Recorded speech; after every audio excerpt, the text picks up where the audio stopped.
Hello, everybody. We've done it. Yes, we've done it. Wembley calls the the first time it will be for a lot of our players. A lot of our players. Eze's getting familiar with Wembley. I've lost my voice. I was screaming at the end. For those who were on the live stream, apologies if you were wearing headphones.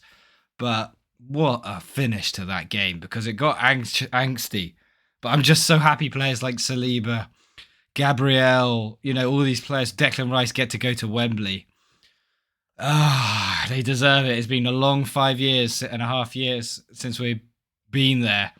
And we'll see how City get on against Newcastle tomorrow. Not looking great, do they? But they're 2-0 up. So it most likely will be a City Arsenal final. But let's start with that. Gosh, where do we start? I mean, it felt an odd game. I kind of felt similar to when we played Man United in the league. And the game was passing and we weren't doing anything. But we were controlling it and we were containing them. But they weren't showing any signs, really. And you just think when it gets passive like that, and we're good at doing it, and you have to say it's 100% the intention to kill the energy, kill the game. Let the time tick on. Arsenal will keep the ball and will be incredibly structurally in position off the ball. And you just think, well, anything can happen. A couple of times with those, like against United, a 40-yard screamer twice or something. You just don't know what can happen. A couple of times from corners, you saw that was their closest opportunity. I mean, we didn't deal well with their corners. Actually, I think pretty much all of them they won the ball from the contests. And Kepa, yeah, he's a bit dodgy at corners. I think everyone was saying that before the game, and it kind of proved true again. But I think it might be a communication thing between, he's not played with that back four much. When he has played, it's been a weakened back four and that he's played with Norgard. But anyway, gosh, yeah, the atmosphere of the game was eerie. It felt strange. It felt again like an Emirates home crowd who were not really excited by what they were seeing, but you've got to say that's the game plan now. Arteta and his coaching staff are so confident in our ability to defend the ball. You start looking at it, and I started watching it and thinking, oh, do we not think we're good enough to score here? Is that why we're not creating anything? Do we not feel we can do it? But I think it's the opposite. I think we are so confident off the ball that if we aren't going to commit, we know we're not going to concede. It's still a risky game because we saw against United a shot from 40 yards can unlock us. Thankfully, Enzo blasts it over the crossbar about 3 or 4 times. So, so we're okay. There's a couple of shakiness. I'm really impressed. You know what? It's still fresh in my mind, but I'm so impressed by the substitutions that Arteta made. And the way that we were able to competently, carefully see out that last 15, 16 minutes. It was difficult. It was, if someone loses their head or if we're not all together as a team, you have a situation like there. I hate to really think this, but Chesney in the Carling Cup against Birmingham or something, a miscommunication or something goes wrong, but everyone feels so together. What a great substitution. Trossard and Havertz coming on for Gyökeres and Madueke. Technically very secure players. Again, Trossard, first time at Wembley for him. Well done him. Deserves it this season. But Apologies, my throat is hurting from that screaming at the end. My God, it was exciting.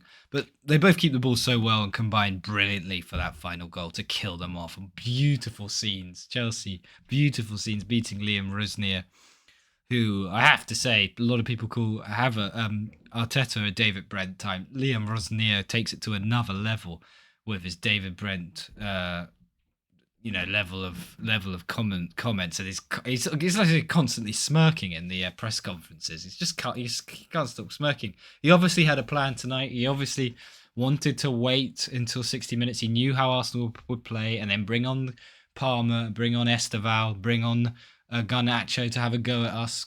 Didn't work. Interesting what he tried with the corners when Arsenal had a corner. They left 3 players up, which made us kind of double think our corner taking, but didn't make much difference anyway. We just reset. We're the team that didn't need a goal. But, uh, oh gosh, well done. I can't wait for Wembley. March the 22nd, we'll be there. A couple of shout outs here. Timber, Urian Timber, fantastic.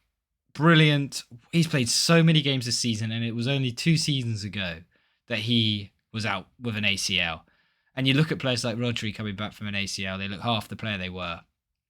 Timber has been fantastic. A couple of times his football intelligence is unbelievable. And the way there was a moment when Esteval and Enzo were 2-on-1 against him down that left hand side, and Esteval receives it from Palmer. Palmer makes the run, is completely free, and Timber's able to anticipate, intercept it, then dribble past Esteval. Then Esteval fouls Timber, and Esteval gets a yellow card. So he's turned an easy attack for Chelsea into a yellow card for Esteval, and taking the pressure of Arsenal. Brilliant. He's just been brilliant the whole time. Eze starting. My initial thought, I didn't realise that Ødegaard was out. I thought Arteta's knows ball here. He knows that Eze is a big game player. He's a moments player. He thrives in high pressure games. He's one of our best, if not our best finisher. The way he's able to score from around the box. I thought that was Arteta's thinking, but it was actually, it may have been, but Ødegaard was not in the matchday squad. I thought Eze had a very competent game.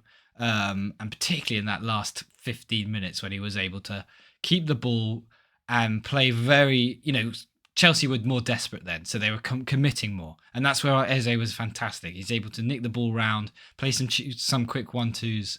And I also thought off the ball he was really, really good as well. We've managed the game extremely well. Lots of criticism for the way we were playing, and you thought something might happen, but I just get more confident and trust now in the way they were going to play, the way Arteta set us up. And you've got to say, there were a lot of calls against Man United that we should change the way we play. I think we've learned a lot of lessons from Man United, and that you can't be as passive. And the Man United game to come when it did is maybe a bit of a lucky moment, because we could feel. I think the fans can feel, and the team can feel when the game starts drifting. And there was a moment when Zubimendi played a ball back across at about the 70th minute when we were under pressure. And I thought, here comes the Man United moment again, because he nearly gave the ball away there. But everyone seems to lock in there when that happens. And it seems like we've learned something.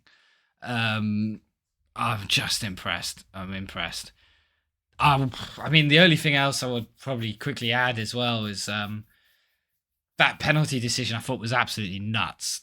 The fact that when Martinelli won the ball and took it past Chalobah, I think. Chalobah did get the ball with his challenge, but his following foot. Martinelli doesn't go down from the challenge. He still has the ball. So he's essentially one-on-one with the keeper after his next touch, after Chalobah's challenge. But Chalobah leaves his leg in to trip Martinelli. And apparently VAR didn't give it because it was a natural movement from Chalobah with his left foot. And even Gary Neville said on commentary, that's never a natural movement. So I was sort of lost my head a little bit in the live stream when that happened. But doesn't matter whatsoever. What a great bit of play at the end. The quadruple is on, as the graphic says. We're going to Wembley. Sunderland away. Sunderland at home at the weekend. We keep marching. How many trophies will it be? Can we beat City in a final? That's my only question. They are full of winners. They're full of winners, despite how poorly they've been playing. I feel like finals are almost a bit like derby games, where form kind of goes out the window a bit, and it's a totally different energy. I don't know if we're going to be able to play like we did today at Wembley in a final, but we'll have to see. Let's go, Rosenior. Sit down and. You're not laughing anymore in your press conference, are you, Rosenior? Onwards.